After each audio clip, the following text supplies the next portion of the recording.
सिलीगुड़ी के आश्रमपड़ा में नगर निगम ने चलाया अतिक्रमण अभियान।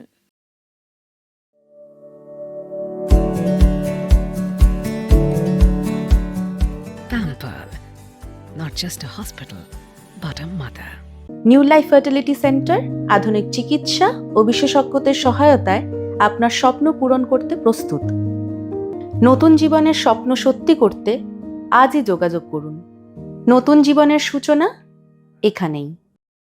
सिलीगुड़ी नगर निगम की तरफ से सिलीगुड़ी के वार्ड नंबर 14 के आश्रमपड़ा स्थित दुर्गादास बनर्जी रोड पर अतिक्रमण हटाओ अभियान चलाया गया। अतिक्रमण हटाओ अभियान को लेकर इलाके में तनाव बढ़ गया। पता चला है कि 2011 में गौतम दास नामक एक व्यक्ति ने उस इलाके में एक मकान खरीदा था, लेकिन जब उसने उस मकान का मालिकाना हक लेने की कोशिश की तो उसे वहां रहने वालों के विरोध का सामना करना पड़ा। तब गौतम ने अदालत का दरवाजा खटखटाया। लंबी सुनवाई के बाद अदालत ने गौतम दास के पक्ष में फैसला सुनाई। इसके बाद सिलीगुड़ी नगर निगम और भारी पुलिस बल ने बुधवार सुबह अतिक्रमण हटाओ अभियान चलाया।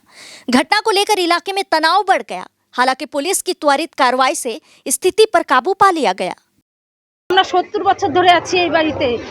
এই আশেপাশে সবাইকে জিজ্ঞাসা করতে পারেন আমরা কত বছর ধরে আছি। 70 আমাদের জন্ম, আমার দিদির জন্মকর্ম সব এখানটায়।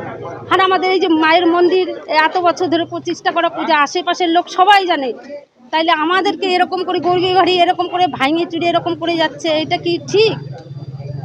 একটা গরিবদের উপরে অত্যাচার, যাদের পয়সা থাকে তাদের কাছেই মানুষ, যাদের পয়সা নাই তারা কি মানুষ না? না, আমরা ভাড়া থাকতাম না। এই আশেপাশে জিজ্ঞাসা করেন, সবাইকে জিজ্ঞাসা করেন, আশেপাশের লোককে জিজ্ঞাসা করেন, যদি আমরা ভাড়া থাকতাম তাইলে বলবে তারা। আমাদের বাবা মারা 70 বছর হইলে থাকে। এই যে আশেপাশে সবাইকে জিজ্ঞাসা করেন, কাগজ আছে, কাগজ দেখাবো? আশেপাশে সই টই সব কাগজ আছে, দেখাবো? এর আগে আমাদেরকে কেস করছিল, আমরা হারিয়ে গেছি, বললো ওরা হারিয়ে গেছি। কিন্তু আমরা যদি হারিয়ে থাকি তাহলে আমাদেরকে তো ডাকবে উকিল, যে কাঠগড়ায় দাঁড়া করাবে, বলবে যে তোর মধ্যে কেস চলতেছে, এই হচ্ছে ওই হচ্ছে। আমাদের উকিল কিচ্ছু বলে নাই। সেই উকিল ওই কাগজপত্রগুলো নিয়ে অন্যজনকে দিছে, তারপরে আমরা ওই উকিলকে ছাইড়ে আমরা অন্য একটা উকিলকে ধরছি। সেই এত পর্যন্ত এইটুকু করছে। আর আমাদেরকে বলেও নাই যে আজকে আমরা জানি না যে কার কাছ থেকে কিনছে, কে কিনছে, লোককে দেখলাম না, খুললাম না, ওরা বলে বাড়ি কিনে দিল। আমরা তাদের কাউকেই শুনি না। এটা অ্যাকচুয়ালি এনারা ভাড়া থাকতেন। আমার ক্লায়েন্ট যিনি এই জমিটা পারচেস করেছিলেন 2014 আগে পারচেস করেছিলেন, এবং এনারা প্রিভিয়াস ওনার যে ছিল এই বাড়ি তিনি ভাড়া দিয়েছিলেন। জমিটা দেওয়ার পরে এরা যখন নতুন ওনার এসে বলে বাড়ি থেকে ওঠার জন্য, তারা ওঠে না।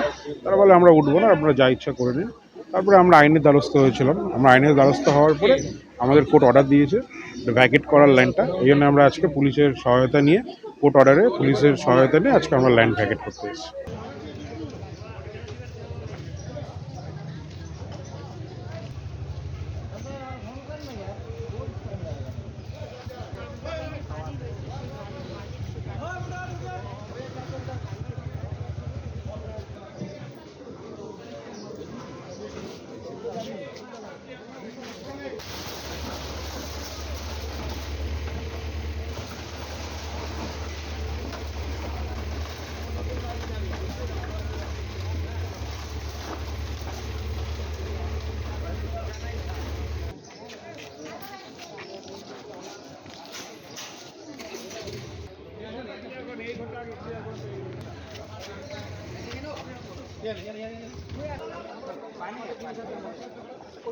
Yeah.